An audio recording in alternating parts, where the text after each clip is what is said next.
Detours family, welcome to another episode. You know the drill. I'm here with my beautiful wife, Deb. Hi, guys. And we are going to continue. We had a good experience last time doing some tough Q&A. Yes. So we're going to continue that in this episode. We have potentially 3 questions queued up, but if we don't get to them all, that's fine because we're starting off with kind of a doozy. These questions are things that Christians often don't want to ask and they don't want to talk about. And the very first question that we have, Deb, is what do you do after church hurt? Man, I can't tell you, Mike, how many Christians I know that have walked away because they've been deeply hurt by, brothers and sisters, churches, just so hurt. And some of them never come back. And there's something to be said about how we're supposed to behave as Christians to, our community of other Christians, community in general. Yeah, and in church hurt, I think there's 2 different sides to the coin. One is church swapping. So a church will do something that somebody likes and they go, okay, I'm going to go to another church. And then there's the other situation that I think you were more referencing. Yes. Which is I'm just going to walk away from the church. Altogether. Christians should not behave this way, Something along those lines pushes people away from church altogether. Mm-hmm. Right. So, what do you do? So the very first thing I think we should talk about is just not all church hurt is created equal. True. Right. So there's lots of different types of church hurt. Working for the church, I've seen faults on both sides, to be honest with you, where employees of the church have not handled things well. Mm-hmm. And I've seen where the congregation has not handled things well. So there is a plethora of different angles to go at this one question with. So is there anything that jumps out to you that you have seen? Since I work for the church, you're a church attender. Is there anything that jumps out at you? I mean, you serve in ministry. Right. There's so many things that jump out. I mean, you have, and I think we should cover, different angles of this. There's the being offended because possibly somebody said something offensive, or you're offended at the word. That happens sometimes. There's being deeply disappointed in how the church might have handled something important. There's being forgotten and neglected. Like, here I am, I'm in church. I need to be here and nobody even cares or notices when I'm gone. Nobody helps when I ask. There's the really hard stuff like unhealthy leadership, even spiritual abuse. I mean, there's so many levels of where this could go. And I think currently in my life and in my ministry and the people that I've spent time with over the last, year, it's the harder stuff. It's the spiritual abuse and spiritual just being really, really unfit for leadership. And that stuff is just so layered and nuanced. It's painful to even talk about because I know the people that I love so much that have been hurt. I think everybody out there wants to consider themselves a leader. That's the right thing to say. It looks good on a resume. But the reality is being a leader, especially in a church, is very tough. And the lead pastors that I serve and so on and so forth, I do not envy them.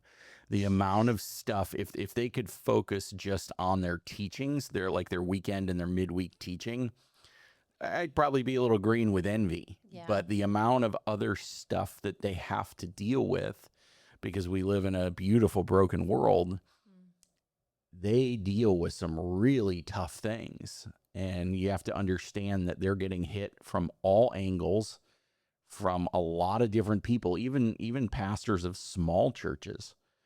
The pastor that's the above mom and dad's church. That church is, what do you think that sanctuary is? 100 people at most? Maybe, yeah. At most. And that poor man's cell phone rings nonstop from people from anything to legitimate to, hey, somebody's sitting in my spot, literally in the sanctuary. I usually sit there. Oh my goodness. So you do have to extend some grace to leaders in some circumstances, but there is there is that church hurt that's going around, and to be honest with you, again, there's so many people want to jump into leadership that Are not equipped. they're not equipped, and the ironic thing is, most people that should be leaders don't want to be leaders, but they're afraid if anyone else took that position. So many people. I remember Doug when he got named, or they approached him, I should say, as being lead pastor of Calvary Fort Lauderdale. He broke down into tears and said, I'm not your guy. Really? Yeah. No idea. And he's an amazing lead pastor. Yes. What you see is what you get with him. And so I see that so many different times where people that are chomping at the bit to be the leader, a lot of times they're not qualified for it. And so that can be really tough. Yeah, I can.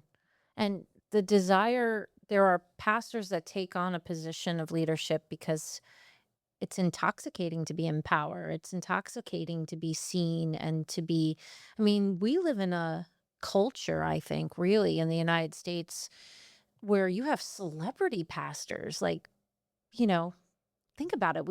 There are Oh, pastors prosperity out there gospels that and are so on. like, Yeah. people like, oh, I'm so excited to meet so and so. And you're like, well, he's a person who struggles in his life just like you and me. He's not a he's not a celebrity.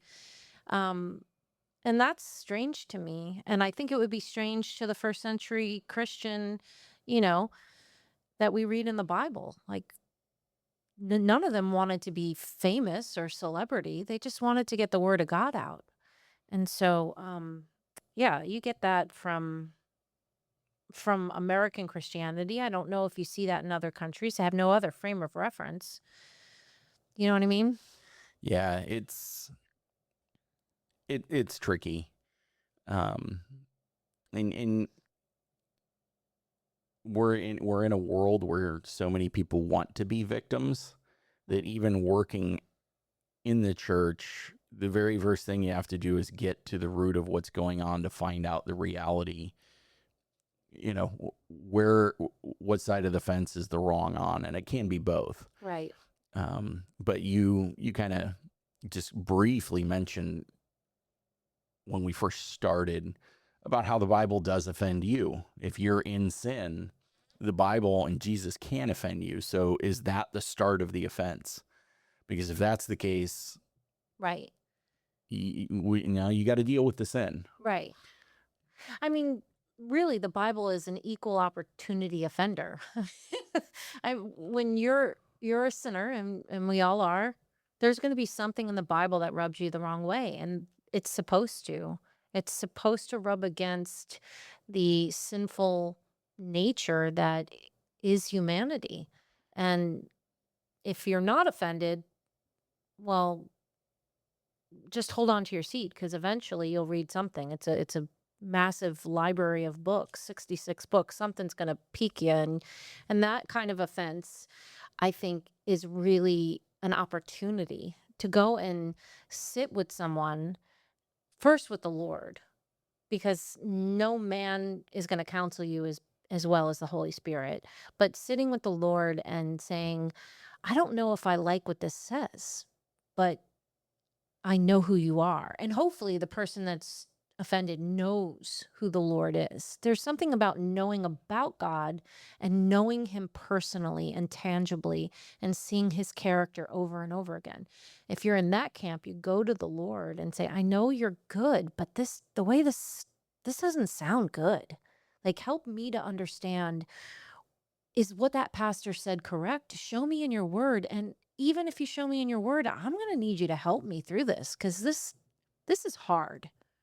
Because so much of what we do now is we battle what is normal in our culture and society, just like these people did in the Bible. And the Bible is always going to counter what that culture tells you is right and wrong, because it's the plumb line of what's right. So that would be my first advice is if you're offended by the word, good, you should be. It's convicting your heart. And conviction should bring you closer to Jesus. Um, so get in the word and pray and ask the Lord to show you if the offense is something where you can talk to someone you know in your life that's biblically sound and have them help you process through it. Um, and continue to do that through the word of God, not just their opinions, not just their life experience, but actually sit down with you in the Bible and tell and sometimes pastors who's got time if you're doing a big church, you don't have time to sit down with each person in your flock. So you find those people that know the word and sit down and say, "Hey, can you help me walk through this?" That would be my counsel to anyone listening. So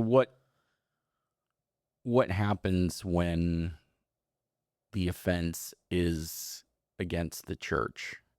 How do you handle that?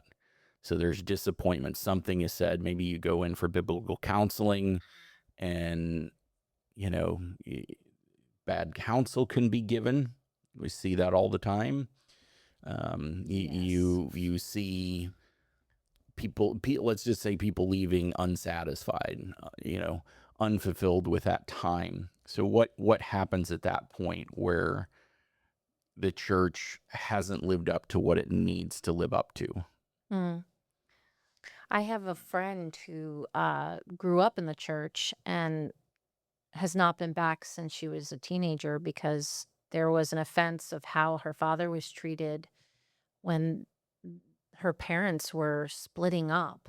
This is a vulnerable time in their family. Their family is being fractured and the church is siding with the person who's more wrong. I mean, in divorce, both people play their part, but the person that is done some things that really should have been corrected, they're siding with that person. And she has not been back since. And, I drop seeds of the gospel any chance I can because I don't think she's going to walk into a church. And my heart is to say to her, and I have, is we are all imperfect people and we make some mistakes, sometimes big ones. And when you're in church, you have to realize that you're there for Jesus. And although we're supposed to rightly represent Jesus as Christians, we just fail miserably.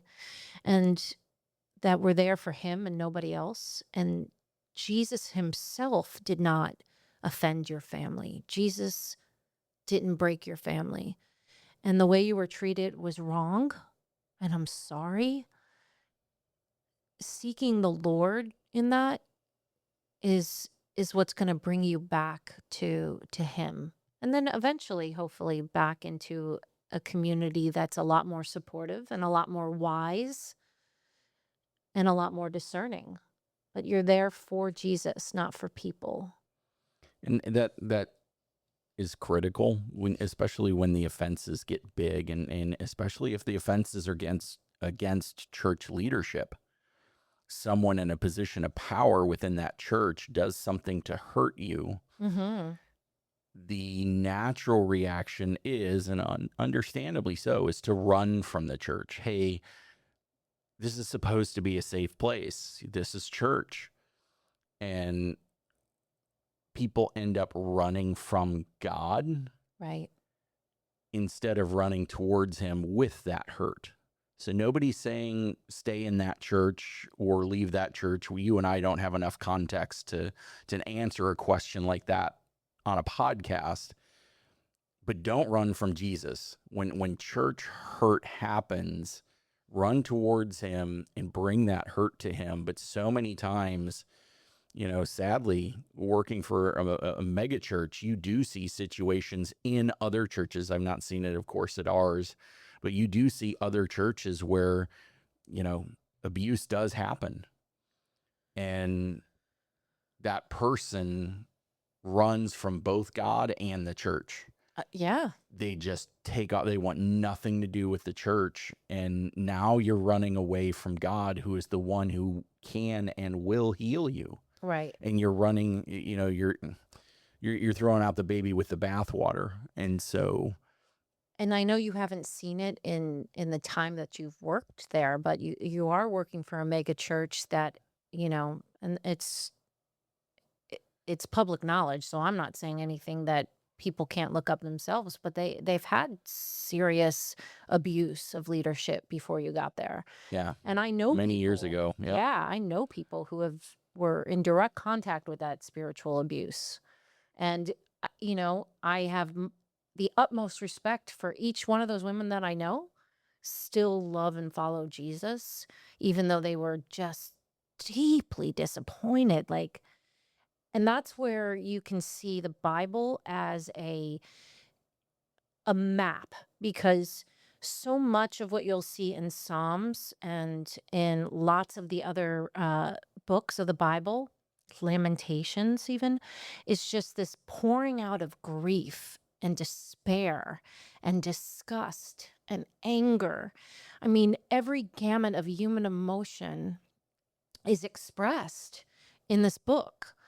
And as you read the pain of other people, because these are not just characters, these are human beings who have lived in history, you can almost go, wow, what a relief that I could express that kind of pain and grief.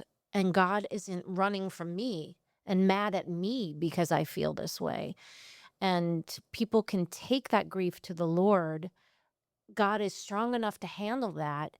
And by the time you finish reading the psalm, it could be lengthy, and there's this turn in the writer. Typically, it's David, but there's other people that wrote psalms, where it's an aha moment. But you, God, but Yeah, there's always you, that turning point. yeah, there's a turning point of thank you for letting me be in this grief, sitting with me in this grief, but I know who you are. And you're the God of redemption and love and compassion and justice. Justice. No matter how big the hurt is, Jesus is always bigger. So that's how I feel when I read through the Psalms Hmm. is, yeah, David sitting there just crying out about something, some offense, Yeah. but he always ends it with, he always has hope because he knows the God he serves Right. and how big God is. So that's what makes Psalms so relatable. You don't see a whole lot, if you're, I can only imagine if you're a woman and you're married and you're trying to get pregnant and you just can't get pregnant. A situation like that, man, I would think I would immediately turn to the book of Psalms. Mhm. You're battling an illness and you just can't get past it, or you're just in a season where you're in the desert. Yeah. Or you're being betrayed actively. Yes, the book of Psalms, there's so much real emotion, and David was so human, and his humanity Yep. bleeds through the pages in Psalms. And I love that book. And there's so many Psalms. So you can spend a year in the book of Psalms, no problem. And just different emotions and struggles and hurts, right? You and I, right before we started this podcast, we were looking at Psalm 55. And that is David just lamenting his betrayal by a close friend. His son. And then his general. Yeah. Yeah. Of his army. It's it's so real and tangible because we can't get through this life unscathed. There's some kind of hurt that's going to come our way. And the only one that can actually sit with us in that pain perfectly and also heal us of that pain perfectly is Jesus. Yeah. He's not the one that hurt, whatever the church hurt is, he's Right. not the one that did the hurting. Right. Right. So run to him, bring it to him. Yeah. And there's church hurt out there that it can take a long time to get over, depending on how deep the wound is. There is absolutely church hurt out there that you may have to pray and meditate and read the Bible for for years to truly get over something. Yeah. It's one of those things too where people are in churches that are not biblically sound, that are cult-like, that they've been so, I don't want to use the word brainwashed because that has a very negative connotation, but literally like have this false doctrine in their head, and now they're fighting for who Jesus even is. You have rituals that have been done or belief systems that have been pushed upon you that were completely unbiblical in the first place. And now that's your reference to what church is. And that's not the reality of the capital C church that was birthed after, Jesus's death and resurrection. And I think that gets intertwined. You have people that are come out of different Mormonism and Jehovah Witness and all kinds of like, Hebrew roots and just so many different things that have been jumbled into what we call the church that was never actually the church because it doesn't follow the biblical foundation that you see in the Word of God. It sways and moves in other directions, that your impression is already askew to what real biblical Christianity looks like, that you're so lost, you don't want to have anything to do with it because you were given false information in the first place. Yeah, you don't know up from down. Right. Yeah. There can be so much damage done by just a leader that is off base. Mm-hmm.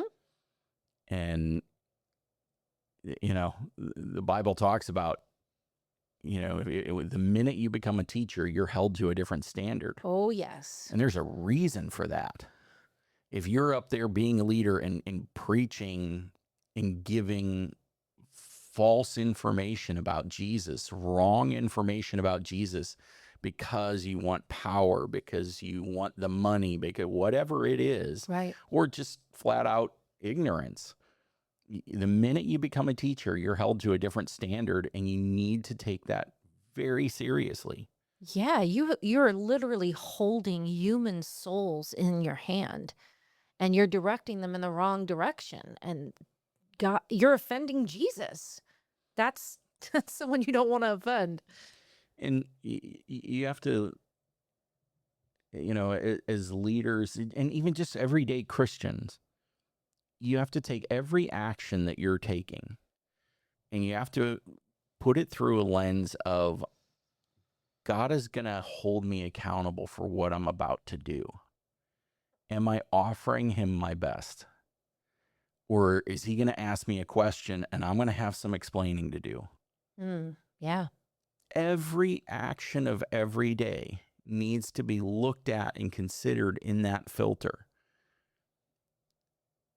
People so many times underestimate the size of God. Mm. We were just watching on YouTube yesterday a video from Frank Turek on Cross Examined, and he brought up a visual where God created the universe, right? So how big is God? Well, part of that definition will be, well, let's look at it through the size of the universe. And so he had a graphic, a little video graphic. NASA took one part out of the sky divided by 26 million. So 1/26 millionth of the sky. And they pointed a telescope through that tiny, tiny little lens and zoomed as far as they could, zoomed in that 1/26 millionth of a sky at night. And they zoomed so far that they could still see 100,000 galaxies. Galaxies. Yeah. In Wow. 1/26 millionth of the sky. So can you imagine? Wow. Awestruck. The tiny little fraction of the sky that they looked at, they kept zooming as far as they could in this tiny little pinhole and they zoomed so far that they could still see 100,000 galaxies. God created that. That's how big he is. Mhm. So no matter how big the church hurt is, and you see it, right? The church, we've seen Ravi Zacharias fall. That was devastating to me. I went Oh, to his me school of too. apologetics when he fell. That was devastating to me. God is bigger. Yep. I'm still disappointed in him all these years later. Yeah. And there are moments where I question, what was he teaching? Because what was, he was doing things behind closed doors that he shouldn't have. Did he teach anything wrong? Because he was out of alignment with God. Mhm. And so I have to go back and actually he was still teaching, this is still checking off all the boxes. What he was teaching was good here and so on and so forth. But this is however many years later of him falling that Right. I still wrestle with that. Right. So, there's lots of different types of hurt. Sometimes it's just confiding in someone, and all of a sudden the rumor mill starts. Well, how did the rumor mill start? Well, it started with that person that I told. Right. Why did you go share? I came to you in confidence, and all of a sudden everybody at the church knows. Gossip travels so fast inside a church. Anywhere. So fast. But especially the church, and so people can just get hurt by that. Recognize, that should not have happened. That gossip should not have started. Jesus was not the source of the gossip. True. There is like biblical framework for confronting that too. In Matthew 18, it gives you a breakdown of how to confront and there are certain things that are bigger than just having a conversation, but the first part is to go to that person directly, you and that person, and discuss it.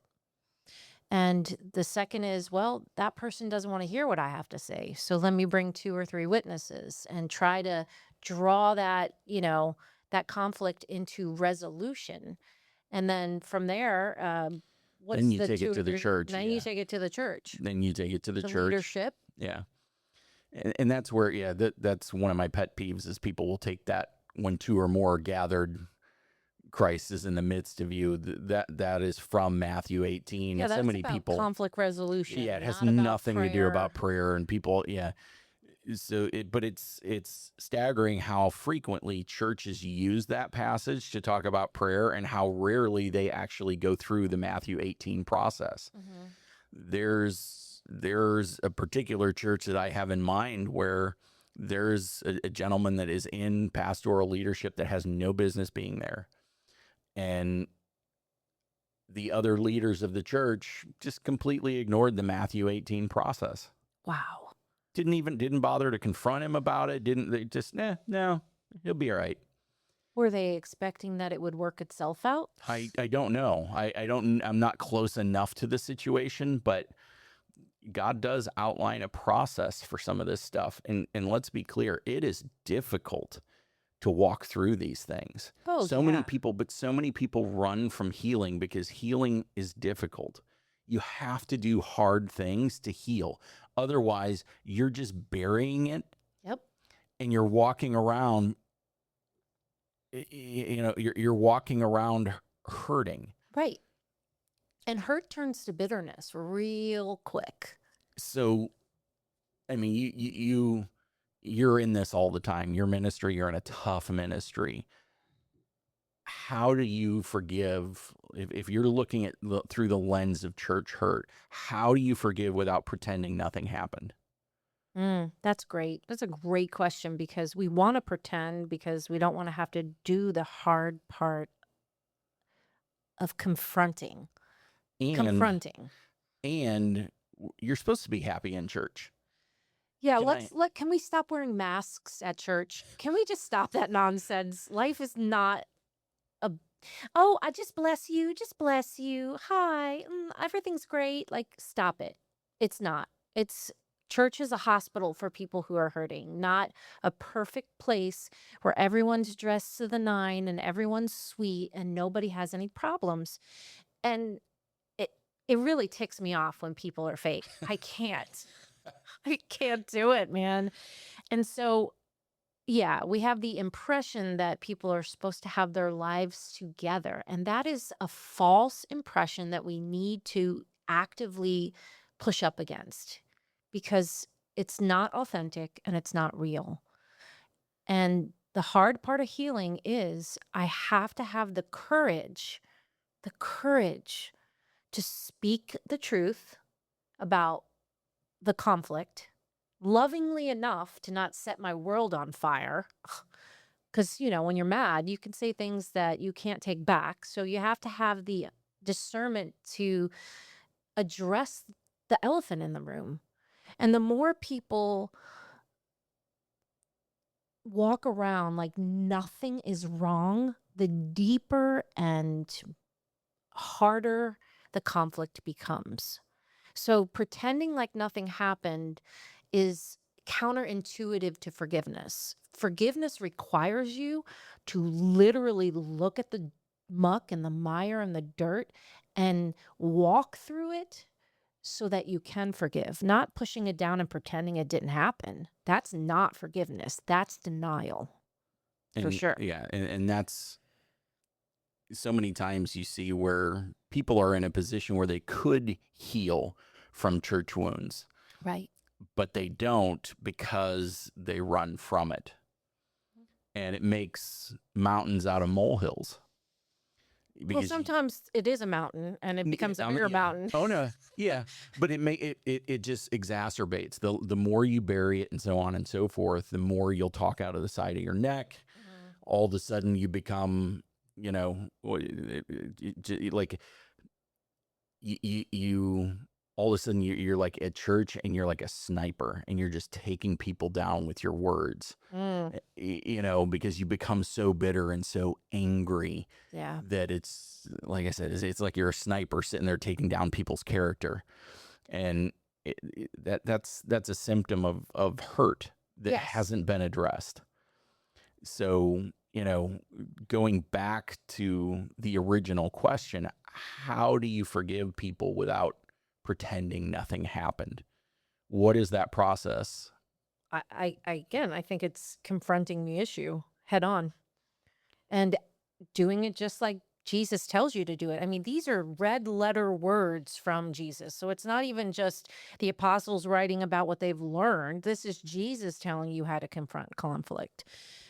Because pretending it doesn't exist is pointless and it's not brave.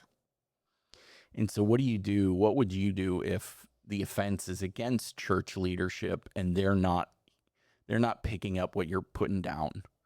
They're not acknowledging Hmm. your offense. Yeah, That's one where you do have to consider, when is it healthy for me to leave a church? Right. exactly. And that's where you have to be so honest with yourself in this situation, because you can be hurting and be completely dishonest with yourself.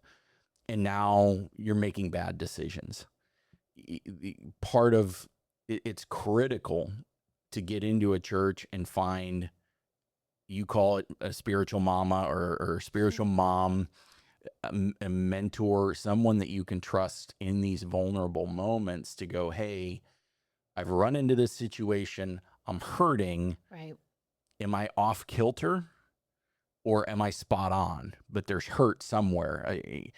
And just having those people, that friend that can speak into it with you and help you assess the situation, then it becomes, how do I go about doing this? How do I go about confronting the hurt? Is it even going to be heard? Yeah, that's a good question. It may not be heard, and that's an additional layer of hurt. And there are times where if you've walked through the principles of like, I'm gonna seek counsel before I even make the confrontation to see if I'm biblically aligned. I'm going to the Holy Spirit to ask for guidance. And then I have that confrontation and it doesn't go well. Then I bring my two or three witnesses and nothing changes. And you've established that it is a wrong enough wrong, and like you said, I'm dealing with people who have been severely wronged in the church and it's not being corrected, then yes, I think it's absolutely a wise decision to it's sometimes very healthy to leave a congregation and go find another one. It's not something I take lightly. It's you and I have, talked about what does it look like to switch churches, and sometimes it isn't even about a hurt. It's about just a season of life. But it is okay after you've walked through some discussions and got honest to say, "Hey, this isn't the right fit anymore." Okay. Yeah, there are seasons in life for everything, and I do believe that for churches as well. And there, like you said, it doesn't even have to be about hurt to switch to a different Right. church. It is a very American thing. We are lucky enough that we have Yeah, that's churches true. all over the place here. You go over to Europe, there's no church swapping. The church that you were born in is the church that you're going to die in. Mhm. Um, but it is different over here. So, But it's not leaving the church altogether. right. It is, I'm not walking away from you, God. I'm walking away from a poorly led church for X, Y, and Z reasons. And I would like to find, and I need your help to find another congregation, another family, another opportunity to sit under good leadership with biblically sound teaching and people I can connect with and do life with. It's not about, I'm so hurt, I'm done, I'm walking away.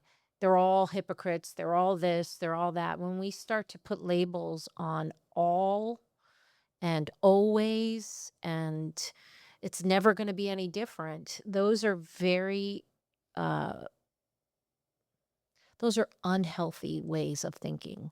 Even in relationships with, people you're close with. If you and I get into a fight and you always do this and you always do that, like that's unhealthy. That's not true, So we have to find the balance of not walking away from Jesus, not pretending we weren't hurt, because again, that's fake. I can't just if you're hurt, you're hurt.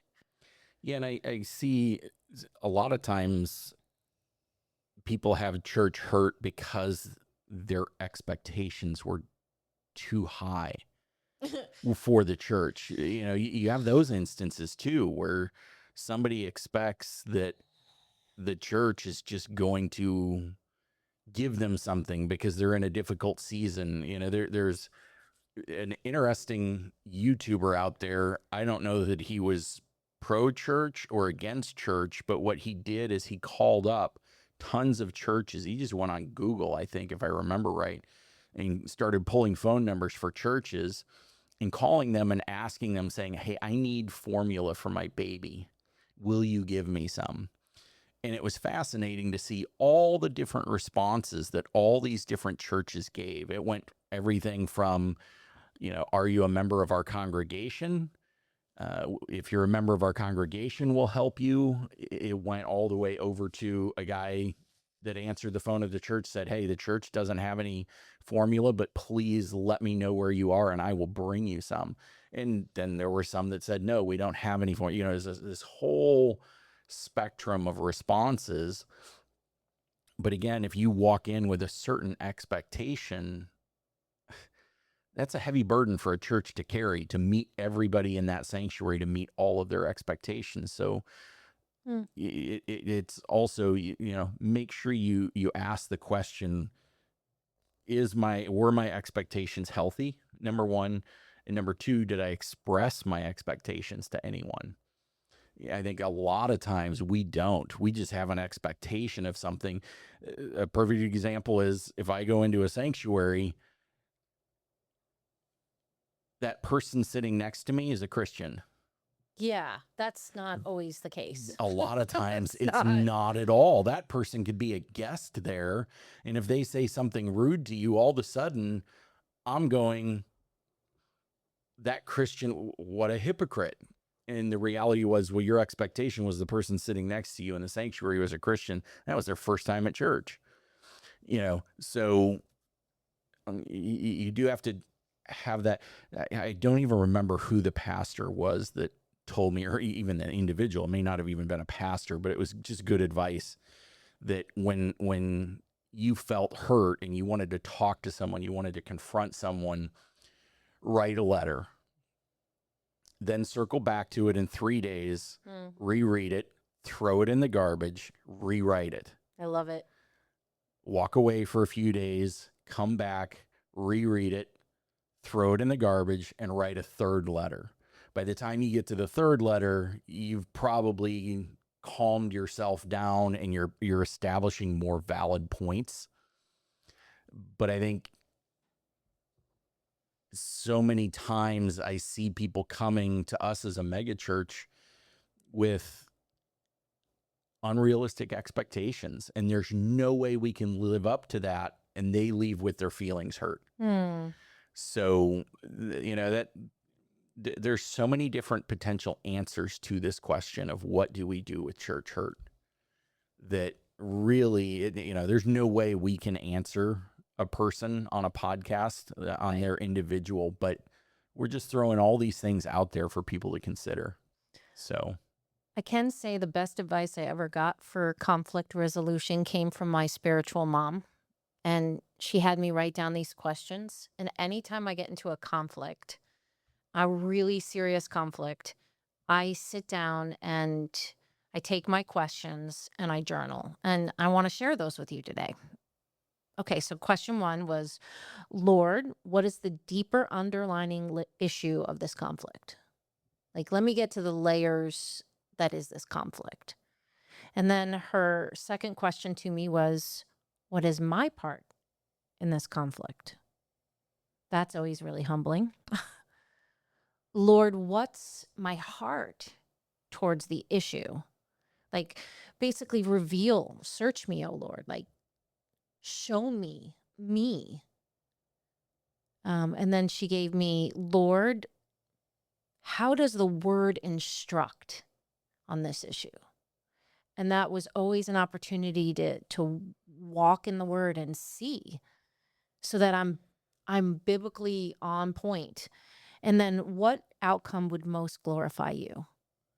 And man, those 5 questions have changed the way I do conflict completely. And question number 4, can you reread question number 4? Lord, how does your word instruct on this issue? Yeah, so this is one of the areas where I do believe AI really helps. When you don't know, when you have something that you're trying to work through, you can turn to AI and go, where does the Bible talk about this? And it will give you passages.